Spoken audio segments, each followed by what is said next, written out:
ഇൻഫിനിക്സിന്റെ Infinix not 40X 5G എന്ന പുതിയൊരു smart phone launch ചെയ്യാൻ പോകുന്നുണ്ട്. ഈ ഒരു ഫോണിന്റെ ഫീച്ചേഴ്സിനെ പറ്റിയിട്ടുള്ള പല കാര്യങ്ങളും ഇപ്പം പറയാൻ കഴിഞ്ഞിട്ടുണ്ട്.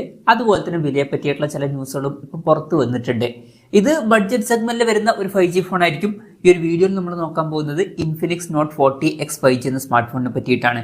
നമ്മൾ ആദ്യം ഫീച്ചേഴ്സും കാര്യങ്ങളൊക്കെ നോക്കുകയാണെന്നുണ്ടെങ്കിൽ ഈ ഒരു ഫോണിൽ 6.78 ഇഞ്ചിന്റെ ഫുൾ HD+ ഡിസ്പ്ലേ വന്നേക്കാം. LCD പാനലുമായിട്ടായിരിക്കും ഈ ഒരു സ്മാർട്ട് ഫോൺ വരിക. 120 Hz റിഫ്രഷ് റേറ്റും കാര്യങ്ങളൊക്കെ ഇതിൽ സപ്പോർട്ട് ചെയ്യുന്നതായിരിക്കും. പിന്നെ പഞ്ചോൾ ഡിസൈൻ ഇതിൽ വന്നേക്കാം. പഞ്ചോൾ വരിക ടോപ്പ് സെന്റർ ഭാഗത്തായിട്ടായിരിക്കും. പിന്നെ ഈ ഒരു ഫോണിന്റെ വില ഒരു 10,000 രൂപ പ്രൈസ് റേഞ്ചിലൊക്കെ ആയിട്ടായിരിക്കും വരിക എന്നാണ് ഇപ്പോഴുള്ള റിപ്പോർട്ടുകൾ പറയുന്നത്. ആ ഒരു പ്രൈസ് റേഞ്ചിലാണ് എന്നുണ്ടെങ്കിൽ ഇത് അത്യാവശ്യം തിരക്കേടില്ലാത്ത നല്ല ഡിസ്പ്ലേ ഫീച്ചേഴ്സ് ഒക്കെ തന്നെയാണ്. ഫുൾ HD റെസൊല്യൂഷനും 120 Hz റിഫ്രഷ് റേറ്റും പഞ്ചോൾ ഡിസൈനും ഒക്കെ ഇതിൽ വന്നേക്കാം. അപ്പം ആ ഒരു പ്രൈസ് റേഞ്ചിൽ ഇതൊക്കെയാണ്. പിന്നെ സൈഡ് മൗണ്ടഡ് ഫിംഗർ പ്രിന്റ് സെൻസറും കാര്യങ്ങളൊക്കെ ഇതിൽ വരുന്നതായിരിക്കും. ഈ ഒരു ഫോണിന്റെ ബ്ലൂ അതുപോലെ തന്നെ സ്റ്റാർലൈറ്റ് ബ്ലാക്ക് എന്നീ കളർ വേരിയൻസ് ലോഞ്ച് ചെയ്തേക്കാം. ഇനി പ്രോസസറിന്റെ കാര്യത്തിലോട്ട് വരികയാണെന്നുണ്ടെങ്കിൽ MediaTek Dimensity 6300 എന്ന പ്രോസസറുമായിട്ടായിരിക്കും ഈ ഒരു സ്മാർട്ട് ഫോൺ വരിക. ഇത് പുതുതായിട്ട് അനൗൺസ് ചെയ്തിട്ടുള്ള ഒരു പ്രോസസറാണ്. ഇപ്പം 10,000 രൂപ പ്രൈസ് റേഞ്ചിലൊക്കെ ആണെന്നുണ്ടെങ്കിൽ ഇത് അത്യാവശ്യം നല്ലൊരു പ്രോസസർ തന്നെയാണ്. ഈവൻ 12,000 രൂപയ്ക്ക് താഴെയും അത്യാവശ്യം തിരക്കേടില്ലാത്തൊരു പ്രോസസറൊക്കെ തന്നെയാണ് ഈ ഒരു പ്രോസസർ. 5G സപ്പോർട്ടും കാര്യങ്ങളൊക്കെ ഇതിൽ വരുന്നതായിരിക്കും. പിന്നെ ഈ ഒരു ഫോണിൽ 8GB റാം വരെയും 256GB ഇന്റേണൽ വരെയും വന്നേക്കാം. LPDDR4Xന്റെ റാമും അതുപോലെ തന്നെ UFS 2.2 സ്റ്റോറേജ് ടൈപ്പും കാര്യങ്ങളൊക്കെ ഇതിൽ വന്നേക്കാം. NFC-യുടെ സപ്പോർട്ട് ഈ ഫോണിൽ വരുന്നതായിരിക്കും. ഇനി ഇന്ത്യൻ വെർഷനിൽ NFC-യുടെ സപ്പോർട്ട് ഉണ്ടാവുമോ എന്ന് പറയാൻ പറ്റില്ല. ചിലപ്പോൾ ഗ്ലോബൽ മാർക്കറ്റിൽ മാത്രമായിരിക്കും ഈ ഒരു NFC-യുടെ സപ്പോർട്ട് ഉണ്ടാവുക. പിന്നെ IR ബ്ലാസ്റ്റർ എന്നുള്ള ഫീച്ചർ ഈ ഫോണിൽ വരുന്നതായിരിക്കും. അപ്പം ഈ ഫോൺ റിമോട്ടൊക്കെ ആയിട്ട് യൂസ് ചെയ്യാൻ കഴിയുന്നതായിരിക്കും. Android 14 ബേസ് ആയിട്ടുള്ള XOS സോഫ്റ്റ്വെയർ ആയിരിക്കും ഈ ഫോണിൽ വരിക. ഇനി ക്യാമറയുടെ കാര്യത്തിലോട്ട് വരികയാണെന്നുണ്ടെങ്കിൽ ഫോണിന്റെ പിന്നിൽ ട്രിപ്പിൾ ക്യാമറ സെറ്റപ്പ് വന്നേക്കാം. 108 MP മെയിൻ ക്യാമറ സെൻസറൊക്കെ ഇതിൽ വരുന്നതായിരിക്കും.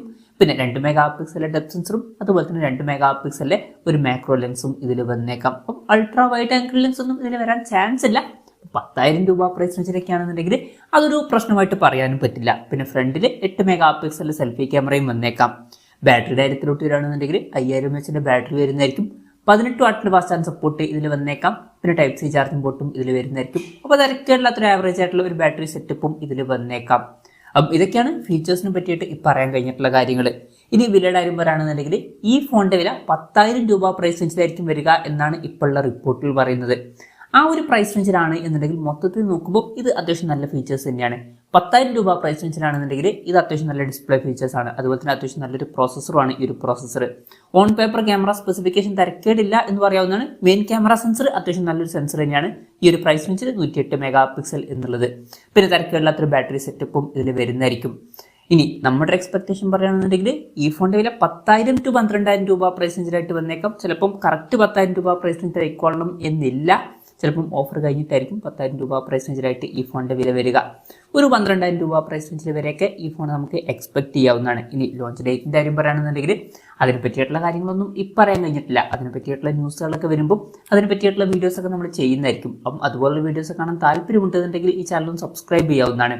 എന്തായാലും ഇൻഫിനിക്സിന്റെ നോട്ട് 40X 5G എന്ന പുതിയൊരു സ്മാർട്ട് ഫോൺ ലോഞ്ച് ചെയ്യാൻ പോകുന്നുണ്ട്.